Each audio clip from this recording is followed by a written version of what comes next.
UDF തയ്യാറാക്കിയ തിരക്കഥയിലൂടെയാണ് Anwar നീങ്ങുന്നതെന്ന് CPIM polit bureau അംഗം A Vijayaraghavan. വാർത്തകളിൽ ശ്രദ്ധ നേടാൻ CPIMനെയും മുഖ്യമന്ത്രിയെയും കടന്നാക്രമിക്കാനുള്ള പൊതു സ്വഭാവമാണ് അൻവർ സ്വീകരിച്ചതെന്നും അൻവറിന്റെ പ്രതികരണങ്ങൾ UDFുമായുള്ള വ്യക്തമായ ധാരണയുടെ അടിസ്ഥാനത്തിലാണെന്നും എ വിജയരാഘവൻ പറഞ്ഞു. UDF തയ്യാറാക്കിയ ഒരു തിരക്കഥയിലൂടെയാണ് ഇപ്പൊ അൻവർ യാത്ര ചെയ്യുന്നത് എന്നുള്ളതാണ് നമ്മൾ കാര്യങ്ങളിലേക്ക് സൂക്ഷിച്ചു നോക്കിയാൽ വ്യക്തമാണ്.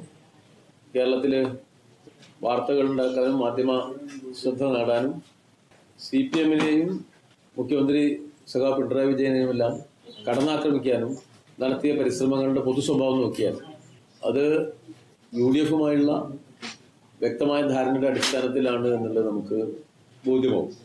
LDFനെ ദുർബലപ്പെടുത്താനുള്ള എളുപ്പവഴികളുടെ കൂട്ടത്തിലൊരു ഉപതെരഞ്ഞെടുപ്പ് കൂടി ആക്കിക്കളയാം എന്നാണ് അവരാലോചിക്കുന്നത്. അതൊരു എളുപ്പവഴിയൊന്നുമല്ല, ഒരു സംശയവും വേണ്ട.